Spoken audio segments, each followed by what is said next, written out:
Hello, everybody. My name is Paul Beckwith, and I'm going to talk about the first emergence of unprecedented global water scarcity in the Anthropocene, affecting megacities in particular.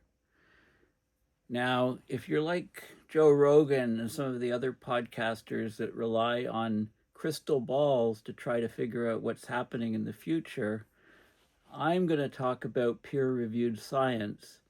In fact, there's a paper of that very name on the emergence of unprecedented global water scarcity in the Anthropocene that just came out in the last few months. But before I go into the details of this paper, what I want to talk about is a megacity that within about a month could have tremendous water scarcity. It could have what is known as a day zero drought. Basically, the city runs out of water on this particular day. And they estimate in this paper the time of first emergence of drought-driven water scarcity events around the globe. So I'll talk about Cape Town a few years ago, almost ran out of water, reaching day zero. Cities in India, many cities in China, and so on. So I'll get to this paper in just a minute. How close are we to day zero drought? Well, I want to give you a metaphor for how close we are, and that's this. This is the LA Dodger catcher at first base, home plate. This is the Blue Jay coming in. This is the winning run in the World Series. It wouldn't have extended into extra innings, the last game of the World Series. So the Jay runner, he was about an inch away, literally 1 inch away from winning the World Series. And the umpires had to rely on this photograph captured by a fast camera showing, okay, the catcher has his foot on home plate. He's there. You don't see the ball, but he's catching the ball at this exact moment where this picture is taken. The catch is triggering the particular freeze, and the Jay is about an inch away. So out, Jay's lost the World Series. So that's how close it is. So how close are we right now to day zero? Well, Tehran in Iran is approaching day zero. It has water reserves that have dropped below 5% in all of the reservoirs that feed the city of up to 15 million people. Okay, so there's going to be water rationing from December if rainfall does not arrive. The president has warned on November 6th to startled audiences of the possibility of evacuating the capital, Iran evacuating Tehran if the drought conditions persist. This really woke people up there. He had a speech stating that without rain, water rationing would begin in December, and evacuation might become necessary if conditions worsen. That's evacuation of a 15 million person city. His comments, of course, caused widespread panic across the country, suggested that Tehran's water resources has evolved beyond short-term crisis management, entered a phase of fundamental state panic. There's been toxic levels of air pollution, right? With the drought, lack of rain, there's a lot more dust in the atmosphere. They have typically an inversion in the air, so that's a region of, as you go higher up from the ground, up into the atmosphere, you could actually get a rise of temperature. So the air basically gets trapped in low levels, this inversion, and it traps pollutants. So this winter has probably been one of the toughest that they've faced since Saddam Hussein invaded in the 1980s. Okay, so this is a reservoir in that region, and you can see the bathtub ring, if you like. This is where the water level should be. and this is where the water level is. Many of these reservoirs are at such low capacity that they're below the level of the pipes that are used to extract water from the reservoirs, so they're unusable. Now, you wouldn't want to be this guy, Mohsen Ardakani. He's the man responsible for the city's water, Deputy for Protection and Operations of the Tehran Regional Water Company. So he's confirmed the president's statements. He says the capital is seeing its fifth, even sixth consecutive year of drought. This length of drought is unprecedented in the 60-year statistical record of the Tehran's water resources. 60 years isn't going back very far. I mean, that's only back to 1965, but nonetheless. But he didn't attribute it to climate change and global warming. He's saying, it's 6-year unprecedented drought. He says that they're doing everything they can to avoid an absolute water crisis. Now they mentioned 12 million people. Okay, different reports say greater Tehran, 5 million. If you include the outskirts, 12 million. If you include, even further outskirts, 15 million people. But there's huge numbers of people that will be affected if this city runs dry of water. That day arrives, day zero is the day when the water supply across the city runs dry. When day zero arrives, it says within the next month, it could potentially upend the country's power structure. They're not talking about electrical power, they're talking about political power. There's no backup capital city that can take over. The nearest and most water-secure city would be the lush northern commune of Rashta on the Caspian coast.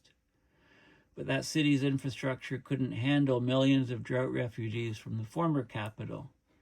Okay, so the entire political system would likely buckle if no long-term sustainable solution is quickly sought. So let's have a look at a couple maps. First, this map here shows Iran. This is Tehran here. This is Baku, Azerbaijan, where I was this time last year for the COP29. There's some mountains here. The Caspian Sea up here. You can see some rivers, a reservoir or lake, rivers. I mean, it's a very dry country, rivers coming this way and so on. This map has some more place names. So they talked about, there's Tehran, Rashta is up here. There is water. The drought is not as bad in these areas. They can have desalination plants, take water from the Caspian Sea. So if the capital was no longer viable because of no water, they say people could spread out to these areas along the Caspian Sea. Okay, but this is really bad situation. Now, the head of water resources has talked about there's a second line of water transfer to Tehran, became operational with capacity of 5 cubic meters per second. Basically, the city, Tehran's water needs is about 40 cubic meters per second. This new line of 5 is only 1/8 of the total need. And previously it says only 2.5 cubic meters per second were supplied by this line, but now it's 5 cubic meters a second. There's about 16 cubic meters per second from groundwater sources, but the groundwater sources is causing subsidence and potholes just appearing on roads in Tehran, as I'll show you in the next article. But there's a huge unbalance. Here they say the country's entered its 6th consecutive dry year. So they've had 5 consecutive dry years, and this is in the 6th. Since the beginning of 2025, water year, not even a single drop of rain has fallen. Massive drought. What would normally have fallen by this time? Well, in the same period last year, 20 millimeters fell. Still not very much, but needed. The long-term average, 30 millimeters of year. That's just over an inch of rainfall. There's an imbalance of 4,000 to 5,000 liters. That's got to be per second or something. I'm guessing. I don't know. Imbalance over what time period? This is showing how dry this region is. So, it's super dry. So there's more dust, more air pollution as a result. Any wind picks up dust and contaminants. So basically the water levels in this region are collapsing. Dire situation. There's 5 dams that are primary sources of drinking and agricultural water supply for Tehran. The average water occupancy percentage of these reservoirs behind these dams is only 11% of the total capacity. That represents a 42% decrease in the reserve volume just compared to last year. So a huge drop in the last year, 42%. The occupancy percentage is about 5% if you don't consider this new the Telega, the new source of 5 cubic meters per second. There's a dam called Karaj, one of the most crucial water supply sources for Karaj and part of Tehran. It's basically an emergency situation. With current consumption rates, the reservoirs, the Karaj Dam reserves will last only 15 more days. And this was published November 7th. So 15 more days. Okay, so it is very dire. The dam's total capacity is 180 million cubic meters. Current water reserves are only 31 cubic meters, 31 out of 180. They're withdrawing 6 cubic meters per second. Water inflow is 2 cubic meters per second. So there is some water inflow from rivers, but the outflow is 3 times higher. There's another dam, Lar Dam. It's only now at 14 million cubic meters of water. That's 1.5% of the occupancy rate, or its capacity. Last year, it was at 3%, so it's lost half of the water from in last year. It's considered one of the most important drinking water supply sources for Tehran. Now has only this Amir Kabir Dam, now only 13 million cubic meters of water. It's 7% full. Last year, it was 44% full, so it's dropped off a cliff. So overall, the reservoirs are at less than 5% capacity for Tehran, so it threatens water supplies for the city's 15 million residents. There's other areas that are nearby. There's many neighborhoods that are going to reach this crisis or semi-crisis situation in just a few weeks. And they would only receive water for 2 to 3 hours a day if the taps run dry. There's another dam that became operational in 2007, 1750 square kilometer catchment area, water flow 283 million cubic meters. Currently, only 17 million cubic meters of water are behind the dam. It's got a total capacity of 250. Everything's running dry. Last year, it was double. It was at 34 million cubic meters. So the reserves are running dry. And these are the sort of pictures that you're seeing here. Rivers connecting reservoirs, completely dry, water baked and cracking. How would it be possible to evacuate Tehran, this massive city, one of the Middle East's largest metropolises? That would mean relocating 15 million people, and it would require a 25-year project with at least $25 billion in infrastructure. I think that number is a big underestimate. Anyway, it's not easy to evacuate a city of this size. Where is the water crisis from? Well, we've had all this, climate change has changed the hydrological cycle. Weather patterns are changing. The water's just not going there. But there's other factors. So they've had decades of policies where 90% of the water consumption went to agriculture. Of that 90%, 60% of that was wasted. They built more than 600 dams, cutting rivers and drying wetlands. 22% of Tehran's drinking water is lost through deteriorated pipes. So bad aging infrastructure, holes in the pipes, water just leaks out. Governments called for 20% water conservation by residents, although through the management of industrial, restaurant, hospital, agricultural water supplies. Okay, so there's a lot of fingers being pointed. I was at a fascinating talk just last week. When you point your finger at somebody, remember that 3 of your fingers are pointing at yourself. Okay, I love that image and metaphor for casting blame. Now, they have had meetings with water experts, with the politicians, and trying to get. After the meeting several months ago, the president ordered that the lawns of the presidential mansion institution no longer be irrigated. So now they've completely dried up. But when people see fountains on, half the streets wet, they don't feel the water shortage. Often water is used to suppress dust in cities. So right now, the behavior of Tehran, it doesn't resemble a city without water and in crisis. So the crisis is often ignored, and then suddenly, boom, it hits. There's a tipping point. Okay, so the links to all these are in the description of my video. This is a blog that came out also, a few days before the last article. Tehran blog, 200 days without rain. And they show a sinkhole on a city street.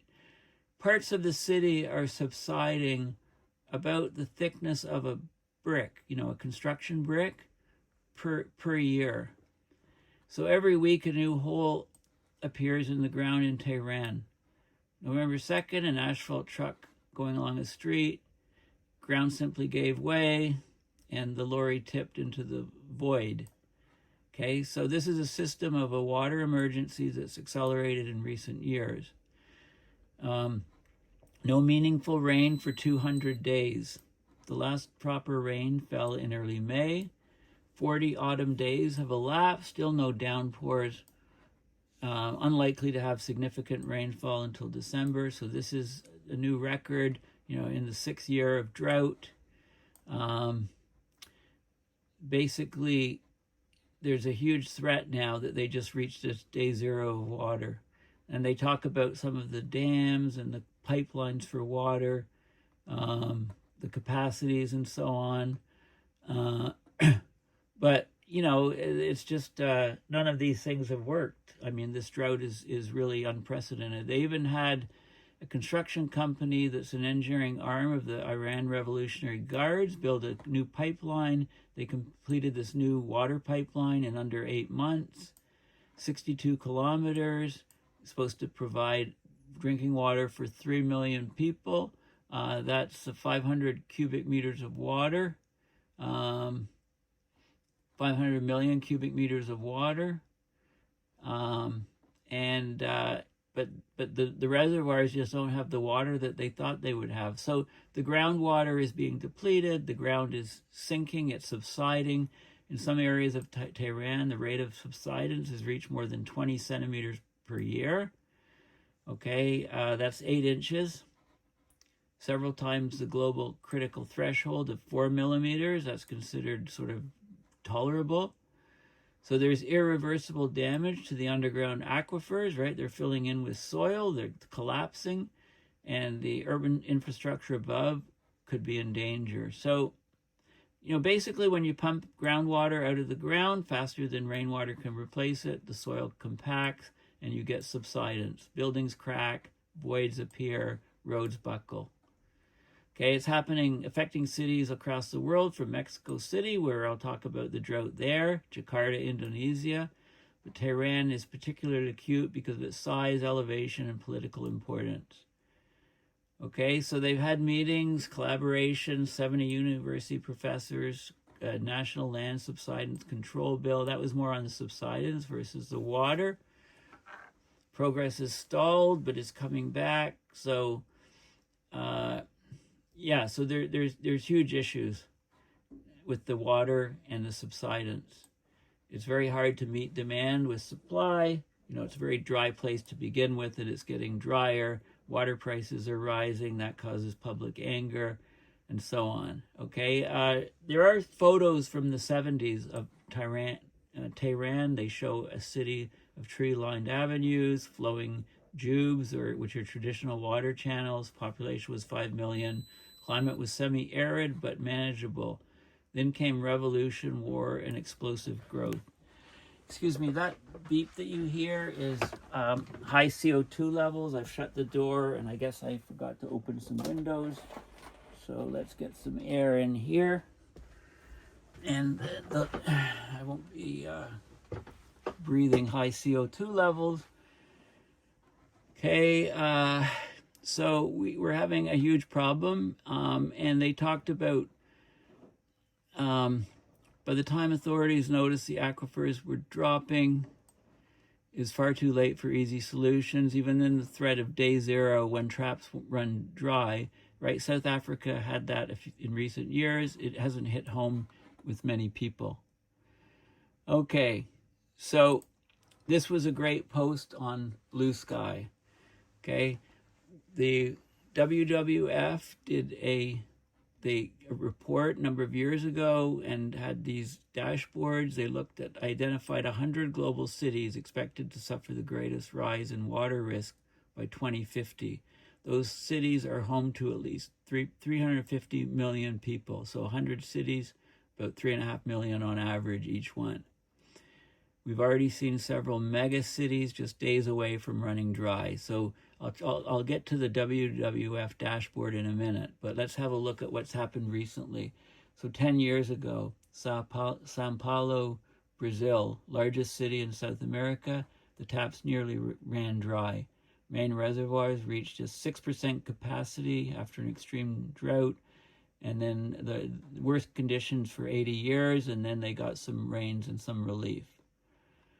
Deforestation in the Amazon basin has been linked to declines of rain being transported south towards Sao Paulo so the Amazon forest effect. So when the Amazon rainforest isn't operating properly, there's a lot less rain and a lot less water in the rivers flowing to the major cities.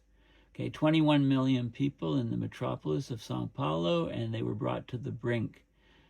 The army was prepared to barricade reservoirs to protect the little water they had left. Okay, so that was 10 years ago. In 2018, Cape Town, South Africa, they came within a few days of day zero when the water supply of the city would be completely empty. Okay, in 10 weeks, engineers will turn off water for 1 million homes as a South African city reacts to a 1 in 384-year drought. Okay, so that happened. They came within a few days of day zero, and they were lucky. You know, it rained and replenished some of the reservoirs. They could claw themselves back to water. A subsequent study of this Cape Town drought concluded that climate change made the Cape Town drought 5 to 6 times more likely relative to the earliest 20th century. So the risk, peer-reviewed paper, so the risk is getting higher and higher. Let's go to India a few years later, after Cape Town, a couple years later, 2019, Chennai, India, 10 million people live there. Reservoirs were running dry. This is the 4 main reservoirs. Okay, this is a time series showing a normal reservoir water amount. Here we go, and then you can see the water receding over time in these reservoirs, going to almost nothing in a lot of these reservoirs. Chennai, India, 4 main reservoirs.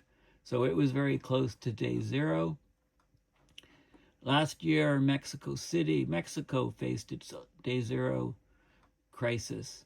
So Megacity, 22 million people. What will they do when the taps run dry? The challenge in Mexico City, built amid lakes by the Aztecs, has long been getting rid of water, right? Too much water, not storing it, but now the taps are running dry, often back year to year, back-to-back droughts, taps running dry in Mexico. There was an attribution study that concluded that the 2024 heat wave in Mexico was made many times more likely by climate change from fossil fuel burning, and that heat wave in Mexico led to the drought, which almost ran Mexico City and 22 million people out of water. Before climate change, this is a probability of the heat waves. Turn of the century, 2000, a lot more of them, 1 in 60-year events. Here, 1 in 15-year events, and now 1 in 4-year events. So what was 1 in 525-year events before climate change hit is now 1 in a 4-year event. Okay, the type of heat wave that almost ran Mexico City out of water. So we're on the brink.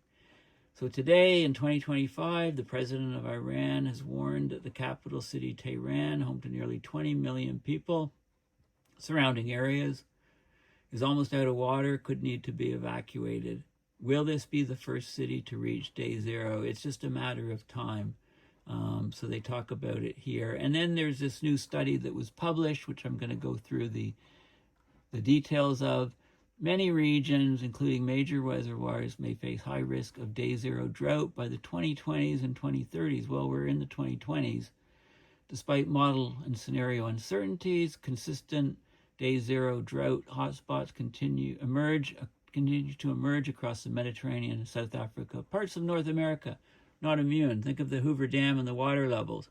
Think of the Great Lakes and the huge, really low water levels. Think of many rivers and so on. So many cities across the globe are facing an alarming risk in water risks. Okay, I mean, it sounds like it's dystopian. City runs out of water, has to be evacuated, but that's not. It's the reality we inhabit because we as a species collectively have failed to act on climate change.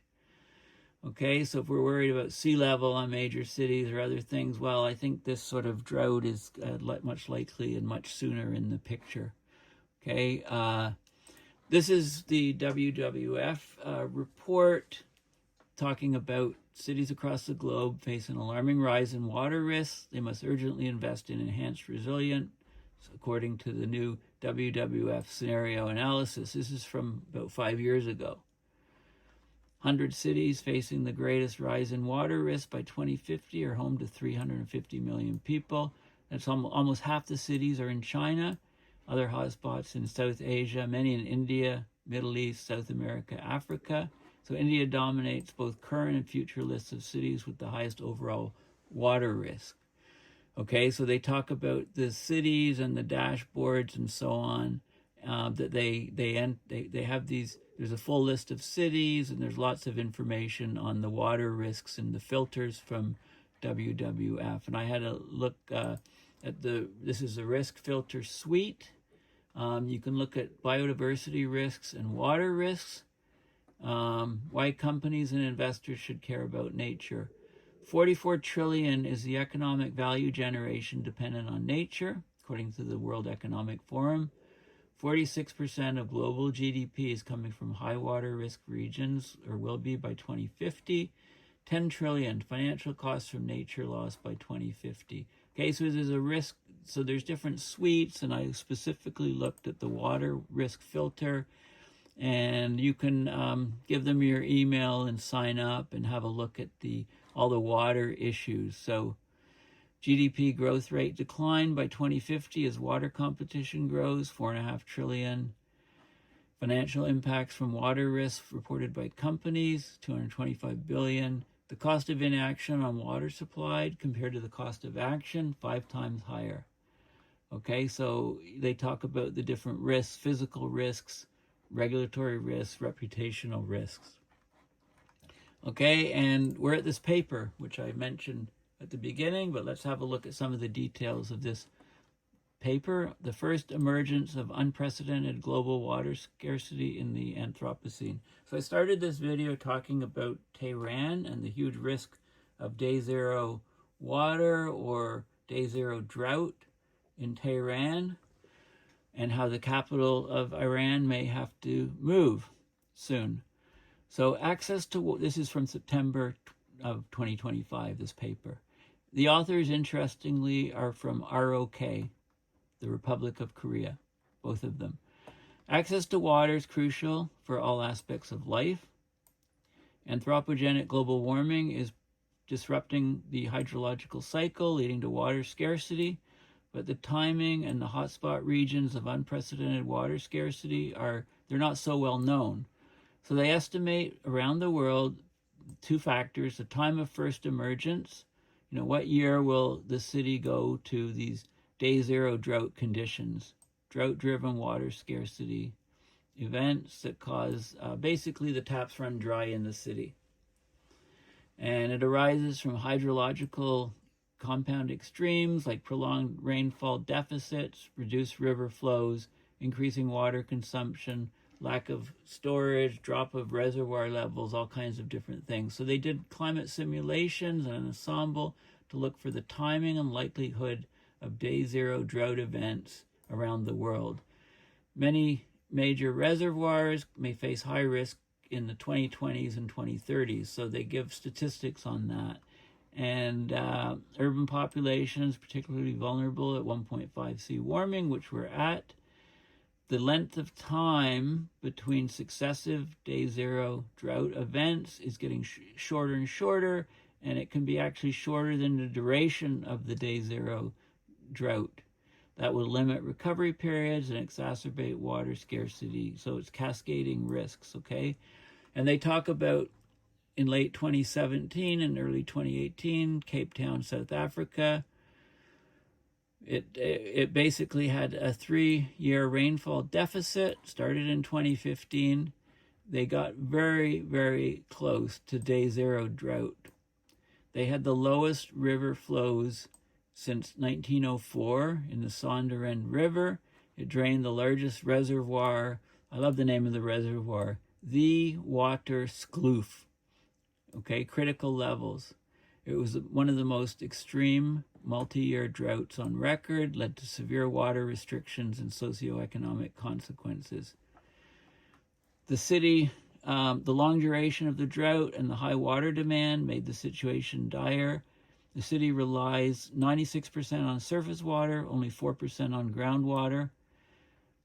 Ultimately, Cape Town, South Africa, avoided reaching day zero drought due to the slightly above average rainfall in the winter of 2018 and then wetter years after that. Okay, but what happened there remains the major urban drought in recent history, but Tehran could surpass that in a month. They had similar crises in Chennai, which I mentioned, that particular drought in 2019. Other cities like LA, Los Angeles remain highly vulnerable. The U.S. is not off the hook. Los Angeles is fed by water from the Hoover Dam, and that reservoir is extremely low. You know, the water is actually very, very close to dropping below the intake pipes.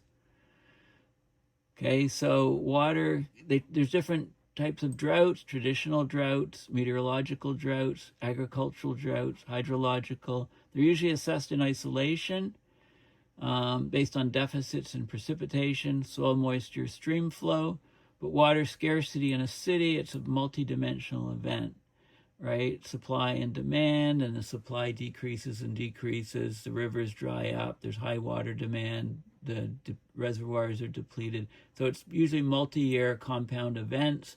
Like if your reservoirs are full and you have a drought for a couple of years, well, you can probably get through with the reservoirs, right? They're buffers.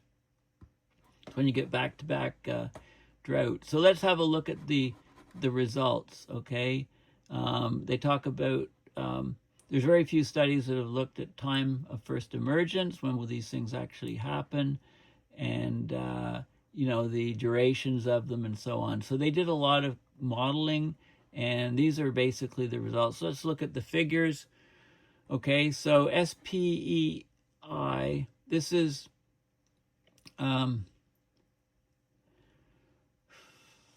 This is standardized precipitation evapotranspiration index, SPEI. That's the first row here. So this is the baseline. The near future is, so the baseline is 1850 to 1899, pre-industrial.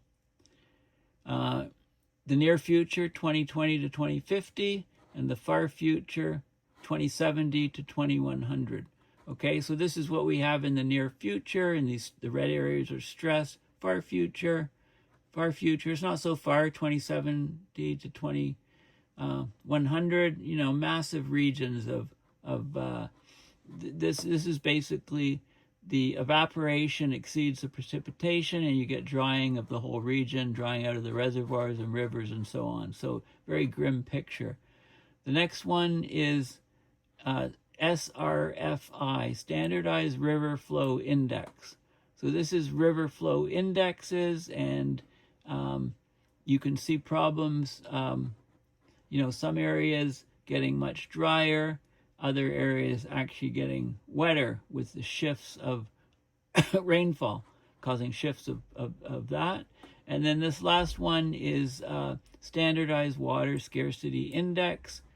It's the ratio of total water supply to total water consumption at a 48-month four-year time scale. Okay, and you can see the areas that are most stressed here are the red areas, and it's like a virus is taking over the planet, right? This is a virus growing, and look at it. It's just taking off, encompassing the planet, in the far future. This is a time of first emergence of day zero drought, when it's expected. So you've got the scale here. So when we can expect, here we are here in this orange area, and you can see how it will proceed. And, of course, we expect that I expect that temperatures and parameters are changing much faster than expected again. So this is using the expected values. So, you can see the areas, the hotspots. We're expecting day zero drought. We could be having it in a month in Tehran. And this is the sort of land fraction and the time, sort of a pie chart showing, 2020s or 2030s are the most common times. 19% of the land fraction is expected to start seeing first emergence of day zero droughts in places. And then over time, although climate's worsening, many places have already been affected, so the numbers taper off.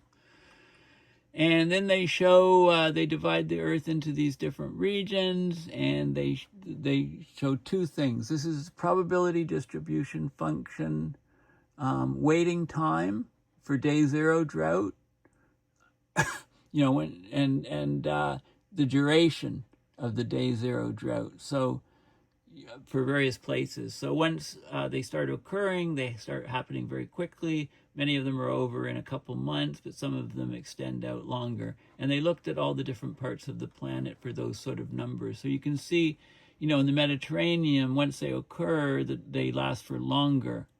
Okay, and they try to do a statistical prediction of when these things are going to happen. Okay, they talk about day zero droughts in terms of global warming levels.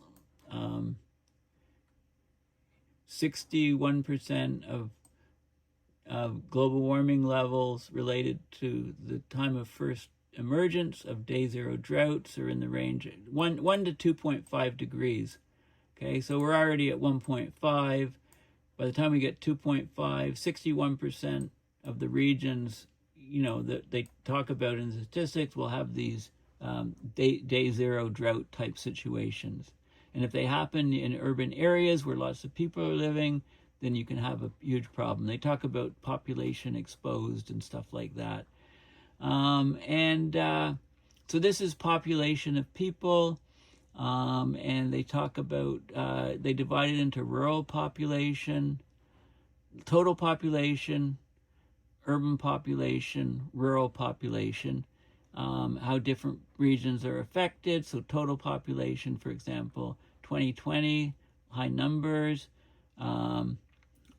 lots in urban areas, but also lots in rural areas. And this is this is global, I believe, and then they show it for North America, some different regions. So, actually, no, this is North America, South America. So Mediterranean is under huge risk.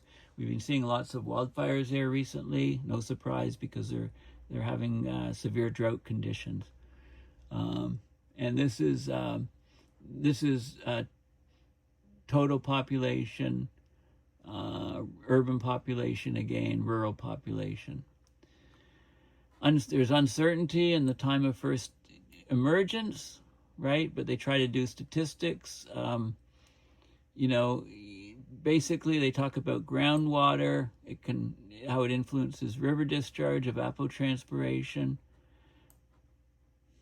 right? Groundwater is declining globally, leading to dry wells, Climate change stresses groundwater through increased use of groundwater. When there's droughts, we suck up more and more groundwater for agriculture, etc.